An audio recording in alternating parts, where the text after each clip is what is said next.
Hello, everyone. Welcome. Hello, everyone. My name is Gil Penalosa, and this is Cities for Everyone, the webinar where every other Tuesday I invite fascinating people to share with us some of their stories that will give us tools to become passionate advocates on creating cities that are sustainable, equitable, and playful, where everyone can live healthier and happier. Originally, I'm from Bogota, Colombia, where I led the construction of over 200 parks and took a small program called Ciclovia, open streets of a few kilometers and a few thousand people, and turned it into the world's largest pop-up park. Every Sunday, over 1 million people come out to walk and bike and skate and chat and enjoy the presence of each other. 25 years ago, I've been living in Toronto, where I created 880 cities 18 years ago. And I've been fortunate to have worked in over 350 cities. And this webinar is a way of giving back. Today, it's going to be fascinating. The title is Climate Action for Busy People, which is also the title of her book that came out 60 days ago. Cate Mingoya-LaFortune. She is an amazing writer, and she is thinking, what can each one of us do around climate change? Of course, at the national level, we need to vote at the state level, at the city level. But in our community, in our home, what should we do? Kate, thank you very, very much for accepting the invitation. We got hundreds of people from all around the world eager to learn from you. Thank you. Kate, go Thanks ahead. so much. Thank you. Well, thanks everyone. My name's Kate and I live in Somerville, Massachusetts, which is about a 15-minute bike ride north of downtown Boston in the United States. I'm very thankful that all of you chose to spend your mornings, afternoons, evenings, whatever time it is with us today. I work for an organization as the Chief Officer of Climate Resilience and Land Use called Groundwork USA. We are a network of 21 people centered environmental justice organizations across the country. We're usually located in the second or third largest city in a given state, places like San Diego, Yonkers, New York, which is just north of New York City. These are places that have a history of industry, boom bust cycles, and often contaminated land. We also have an international presence. There's a Groundwork United Kingdom if you're in the UK. There's a Groundwork Kenya, a Groundwork Japan, but we work most closely with our friends in the UK, just across the Atlantic. And here at Groundwork USA, our work is to put residents in the driver's seat to make changes to their built and natural environments so that they can live in the places and spaces that they already have visions for. And this comes in a couple of different forms. It comes in the form of becoming an urban forester for a city to help densify the tree canopy cover, to beautify it and engage in climate resilience. It also comes in the form of taking over contaminated parcels of land, what we call brownfields, and transforming them into community assets like playgrounds, parks, urban farms, trail systems, things that people can use, appreciate, and enjoy. And more frequently, at the request of residents in the communities we work for, we've been focusing a lot on climate adaptation. And if you're anything like me, this past summer, you've been getting a whole bunch of alerts on your phone. I was in Toronto during the heat wave they had this June, and my phone was constantly getting push notifications about heat. It's hot. It's the hottest decade that we've seen yet, and it's likely to be the coolest decade that we've experienced for the foreseeable future.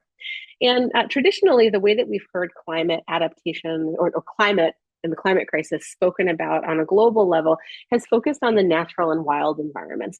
Things that are really sad, like polar bears drowning as they swim 10 miles between ice flows, or the population of snow crabs collapsing due to a lack of ice sheets, or the Arctic hitting 100 degrees for the first time. But if you're living in an urban environment, the way you're experiencing the climate crisis probably feels a little bit different. Things like nuisance flooding, where your basement might get flooded and destroy the winter clothes you stored down there, or impact your furnace or your boiler or your electrical system. It also impacts the ways that we move throughout our cities. This picture on the upper left-hand side is from the heat dome that fell over Portland, Oregon a few years ago. It got so hot there that the power lines to their public transportation system melted. And if you live on the East Coast or West Coast of the United States, you're probably familiar with the apocalyptic orange and pink skies that we had a few summers ago as wildfire smoke blew across the country. And if you're feeling kind of anxious or nauseous, if you have something that I call the climate bubble guts, which is that feeling of worry about the future and sort of lack of understanding of how you can contribute, you're probably paying a good amount of attention, because this is anxiety producing. This is something that's concerning. And especially since the start of the century, the solutions that we've been given have fallen flat. Things like recycling or biking to work or not littering.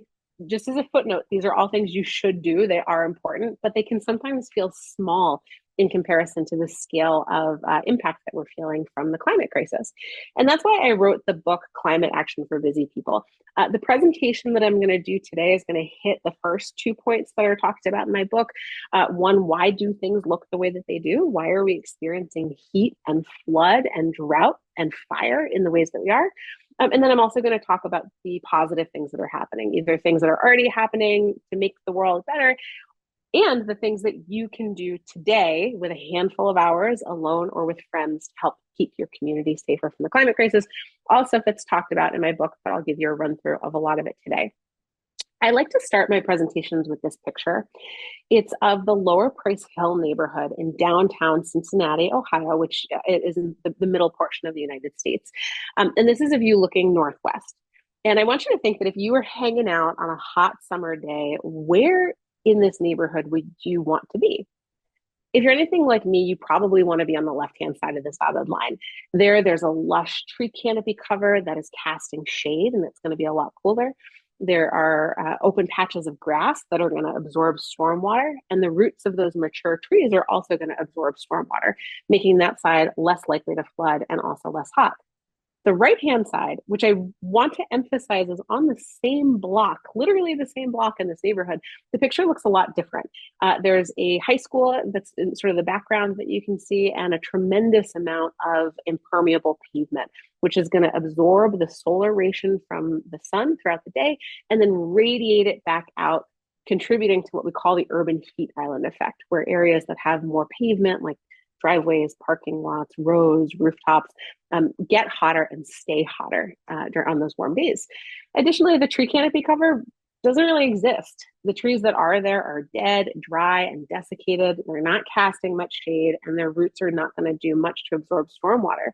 With all of that impermeable pavement on the ground, the water is not going to have anywhere to go, and the right-hand side of this image is likely to flood. If you and me were to get into a spaceship and go up into the atmosphere, we would run into one of 2 land satellites that were launched by NASA to take pictures of the Earth. And it's at a resolution of about 30 meters by 30 meters. And if we were to look at the Lower Price Hill neighborhood that we were just looking at a photo of, this is what we would see if we wanted to understand tree canopy cover. The Lower Price Hill neighborhood is outlined at the very bottom of this image, and this shows tree canopy cover across the city. And what we saw in that photo is also replicated at a citywide level, where the northwestern side has a lot more tree canopy cover than the southwestern side, just like in the photo. And that has pretty big impacts on the way that this neighborhood is going to experience heat. This is ambient air temperature, which is collected by Kappa Strategies. They do these heat watch campaigns. If you're in the United States, check them out. They can come to your city, do an evaluation, get data like this for you. And we can see that the area on the left-hand side, which had a lot more trees, is markedly cooler than the right-hand side, which had a lot more pavement. The way that our cities are experiencing the climate crisis is pretty different. We're experiencing the climate crisis differently from city to city within our same country, from community to community or neighborhood to neighborhood within a city, and even sometimes, as we saw in that photo, from block to block within the same city. If we were to go down south to the Gulf of Mexico, we would be in New Orleans, which is another place that I have the privilege of getting to work. We've got a trust down there called Groundwork New Orleans. And you might be familiar with the story of the Claiborne Avenue Expressway. Back in the 1920s, 30s, and 40s, there was a beautiful upper middle class Black neighborhood that had their businesses and homes along Claiborne Avenue. They also had a lovely linear park that ran the length of the neighborhood. Here, there were 100-year live oak trees dripping with Spanish moss and a green space where people could promenade, see, and be seen and get out of the summer heat. And it gets really hot in New Orleans. All of this green space and these mature trees would also absorb stormwater during many of the storms that New Orleans has throughout the spring, summer, and fall. But like many other places in the United States, the calling card of urban renewal came through, and the federal government said, hey, New Orleans, if you want to be connected to this modern national system of interstate highways, you need to allow us to participate in placing the highway through your city to connect your state to the highway system. And so this beautiful linear park and the businesses and homes that surrounded it were razed to the ground and the people displaced. And if you were to go to the Claiborne Avenue today, this is what you would see. Here's a side-by-side comparison of the park in 1942 and the Claiborne Avenue Expressway that has replaced it. Without these mature trees or this grass, this area is more likely to flood, and the impermeable pavement of this highway contributes to New Orleans's position as the worst heat island in the United States. And just immediately surrounding the highway, there's a pretty high degree of flash flooding because there's also no storm drains in that neighborhood, so it can be pretty dire pretty quickly. Finally, last thing I'll say about this is that you might be wondering about things like air quality. What's the impact of the people who have stayed behind and live near the Claiborne Avenue Expressway? It's kind of what you would expect, that the closer you are to the highway, the worse the air quality gets. I've stood under that highway a number of times. It stinks. And there's more instances of adult asthma from pollution coming off the expressway. So at this point, you're saying, hey, wait a minute. I feel like I got duped. I was told that this would be hopeful, cheerful, solution-oriented, and this lady is being really depressing. I promise this is where we turn the corner and things get a little different. Because the good news is that in reality, we already know what to do to keep ourselves safe from the climate crisis. If you have ever sat by a river or a pond and enjoyed the soft breeze coming off the water, you know what a cool space feels like. If you've ever walked in a nice neighborhood that's beautiful and has a dense tree canopy cover that keeps you out of the sun, or have seen stormwater infrastructure solutions like this one in Seattle, you have a sense that we have a sense of what to do and what changes we need to make. You might think to yourself, Kate, cool, I got it, say less. We just got to plant things. And the answer is yes, we should be planting trees and green spaces, but there are some challenges to it. This is a photo of a Princess Diana serviceberry tree that's outside of my apartment in Somerville. It was planted about 5 years ago. In maybe 15 or 20 years, this tree is going to be awesome, but right now it's casting a shadow that's about the size and shape of a pizza box, so it's not really going to keep anyone cool. And because in my city, you might notice these really low hanging power lines. They're about 10 or 11 feet, and maybe 2 or 3 meters off the ground. And they are prevent the city from planting trees that will grow any higher than 20 feet, which means that this is never going to be a really big tree. It's never going to be really robust. It's actually a dwarf varietal. So what you see, it's probably only going to grow about 2 or 3 more feet from what you see in this picture. And the reason for that is that the utilities company have the ability and the authorization to cut down the trees if they interfere with the power line. This is a couple blocks away. The tree has survived this trimming, but many trees do not. And additionally, there's also an infrastructure challenge beneath the ground. Things like our gas lines, our electric lines, our water mains, our sewers make it really challenging to find a good spot to plant a tree. But even if you find a good spot, it's not always guaranteed that community members are going to accept the tree in their neighborhood. In 2008, I lived on 135th Street between Broadway and Amsterdam. This is a picture of my old apartment building. And I lived there during Mayor Bloomberg's Million Trees campaign, which was a goal to plant 1 million trees across the 5 boroughs in New York City. And one day I went to work. I was working as a public school teacher at the time. My neighborhood looked the way that it had always. And when I came home that evening, I found that they planted trees every 8 feet down the entirety of the block. But I hadn't really seen anybody come through with flyers or door hangers. No one from the city had stopped by to talk about species replacement. The trees just appeared one day. So I went into my apartment, went to bed for the night, and when I came out early the next morning, I found that the tops of every single tree had been snapped off and thrown into the middle of the street. From a data-driven perspective, this block was perfect for tree planting. There's a wide sidewalk, There's no overhanging power lines, and a neighborhood that's low income and threatened by extreme heat and poor air quality. But for residents, someone coming into their home without talking to them, without consulting with them, and changing their built environment was unacceptable.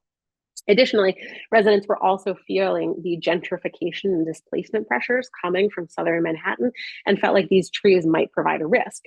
So that's why I really like to think about the difference between a data-informed process versus a data-driven process. A data-driven process is, hey, on paper, the numbers show that this is the right place to plant a tree, but in reality, you need very deep engagement with people at the hyper local level in their neighborhoods.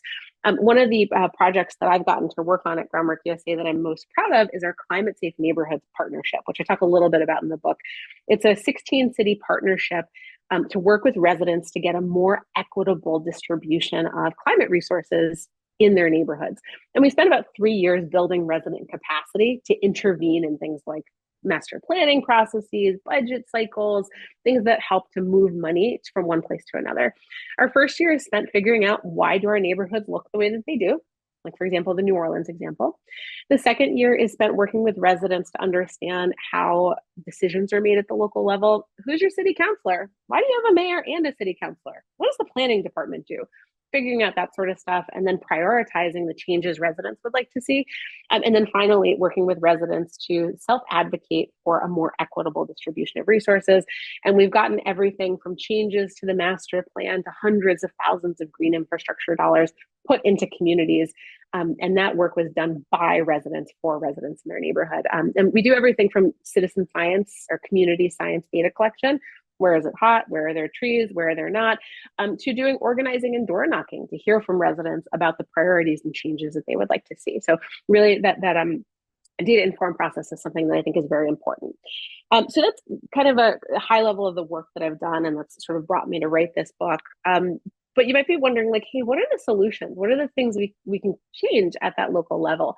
And I'm going to talk both for individuals who maybe don't work in planning offices, and I'm also going to talk to folks who maybe have some decision-making authority in your municipality. So when it comes to heat, the things that we're really interested in doing to keep ourselves safe are either blocking that heat to keep it from contributing to the urban heat island effect, that again, where that solar radiation gets absorbed by dark surfaces and slowly released throughout the night, or to bounce that heat away so that it doesn't end up absorbing into anything in the first place. And from the perspective of water, we're really focused on two main things: making sure that there's a clear path for water to get into the sewer system, or creating enough green infrastructure that that water is absorbed by things like trees. Do you remember the photo that I showed you of the Lower Price Hill neighborhood at the start? This is a project we've just finished on top of the high school, installing a green roof. This roof is going to absorb a ton of rainwater. It's going to help to cool the building, reducing the utility costs and reducing the heat in the surrounding neighborhoods. This is a really cool way in which we can sort of combine both of those on a public project, in this case, the local high school. In New Orleans, these are some folks in our workforce development program that are installing permeable pavers on the sidewalk. So instead of that big slab of concrete, there's a layer of crushed rock, there's some disturbed soil underneath, and then bricks with spaces in between that are going to help to give that water someplace to go. This is one of the many blocks in New Orleans that has just never been connected to drainage, so they're not connected to sewer, so the water has to go somewhere.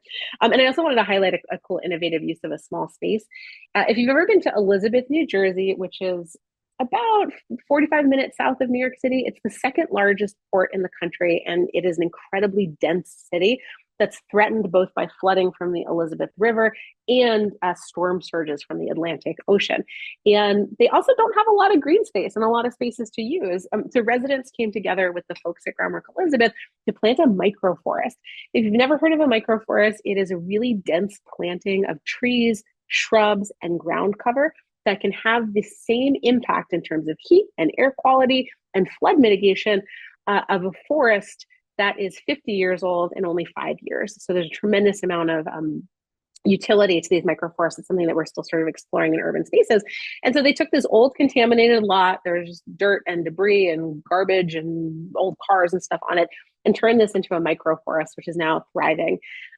Right across the street from where this picture was taken, there's a small business, a grocer, a green grocer, that had been struggling with nuisance flooding. every once in a while, the rainstorm would hit and he would lose produce and paper towel products, things that he was supposed to sell. Since installing this microforest, he hasn't had a single flooding event in his basement. That's great for his business. That's great for the time that he gets to spend with his family and with his friends instead of mopping up and pumping out water. And it's also a beautiful green space for residents to go in and enjoy. One other piece of good news before I move to what you can do. You remember that really gross expressway I showed you, the Claiborne Avenue Expressway in New Orleans? This is what it looks like if you were to go there today. This is Vision to Reality Park. Residents designed this park. Residents helped in the planting of native species. And this park will maintain currently 40,000 gallons of stormwater in a rain event. When it's fully mature, it's going to hold about 60 to 80,000 gallons of stormwater. And if you can't quite see where the highway is, it's back there behind that tree canopy that's cast in a lot of shade. So it's a lot less growth under there these days. Okay, so what can you do? You're not a planner, you don't work for Groundwork, you are just a person. Here is some things that you can do. The first is you can report poorly maintained storm drains. This happens a lot more. So like on your walk to work or to church or to school, take a look at your gutters and see, have they been paved over in a sloppy job? If so, call the local municipality, see if you can get them to redo it. Something else that you can do is to clear clogged storm drains. A lot of nuisance flooding happens because garbage and leaves and trees and junk gets clogged in these storm drains and flooding happens. So using your sneaker or a stick or a pair of gardening gloves, just clear out these storm drains so that there's a clearer path for water to enter into the sewer system. That's a really great way to avoid nuisance flooding. If you work for a municipality or if you're a planner, you can also think about encouraging creative stewardship in the neighborhoods you work in. Many cities across the United States are implementing what's called an Adopt a Drain program, where people sign up to be in charge of drains in front of their homes or businesses or schools or religious institutions. And what I think is kind of cute is you can also like do cool art things like this really nice otter to have people pay attention to it. And residents who engage in the Adopt a Drain program also get to name their drains, which I think is very cute. Here's an example of a couple creative names that residents have given the drains that they have adopted. Things like Drain the Rock Johnson, Alexander the Great, and Great Expectations, which I think are all kind of funny. Also, if you are, I live in a triple decker, so there's just 3 apartments on top of one another, and my neighbors and I installed a rain barrel. I got this rain barrel for free off of our local Buy Nothing group, and by installing this rain barrel and making a couple other green infrastructure improvements around our property, the basement to our building floods a lot less. So finding ways to capture that stormwater and then slowly release it out also will help to prevent the type of flooding. Pavement. If any of you are in the United States, actually Canada too, or have been to the United States or Canada, we are real into the cars and the pavement. There's a lot of parking, there's a lot of space for cars, there's not always a ton of space for people. So looking around the areas that you have some degree of control of, maybe it's your home, maybe it's your school, maybe it's your business, and finding ways to get rid of excess pavement can help to reduce nuisance flooding in your home and the homes of others. If you haven't had a chance to attend a de-paving party yet, I highly recommend it. It's when a group of volunteers come together with hard hats and shovels and crowbars and peel up excess pavement at someone's home and then help them to replant things in it, like trees or gardens. It's a lot of fun. There's usually snacks. Everybody has pizza together at the end. There's always someone who's playing music, either on a guitar or off of their phone. And it's a really great way to also connect with residents in your neighborhood while doing something good to prevent against the climate crisis. Trees, I would be remiss if I didn't talk more about trees. They are a piece of infrastructure, and they should be considered infrastructure the same way that that bridge you cross is infrastructure, or that road that you drive down is infrastructure. It absorbs water and keeps it out of your home. It provides cooling and air quality improvement impacts, and we need to think about our trees as infrastructure as much as anything else in our cities. And so it's up to you, because cities usually don't have the ability to watch and keep an eye on all of their trees to help care for them. So if there's a tree in or near where you live, water that tree, especially during extreme heat events. Trees need about 1 to 2 gallons of water for every inch in diameter, especially when it gets really hot. I've encouraged people to do, and what I do is I actually just keep like an old milk jug outside. And when I'm on my way to drop my kid off at school, and I know it's going to be a hot day, I will fill that up at the spigot outside my house, dump it, put the milk jug back on the front porch, and then go about my day. And so that's just maybe one of the ways that you can build watering these trees into your practice. If you work for a municipality, consider launching an adopted tree program. Cities like my city, lots of cities across the country are doing this now, where they have residents sign up to take care of the trees and then send out text alerts or email alerts when there are things like extreme heat events. So that residents know to water and care for that tree, especially during the first 2 years that it takes a tree to get established. And then also they provide residents a number to call in case the tree is looking kind of sick and needs to be tended to. Last couple of things. What else can you do? Parking. We, as I said, United States and Canada especially, we really love our parking, and we have a whole lot of it. And doing things like reducing parking minimums can help to create more green space. If you're not familiar with zoning, a lot of cities have what's called parking minimums.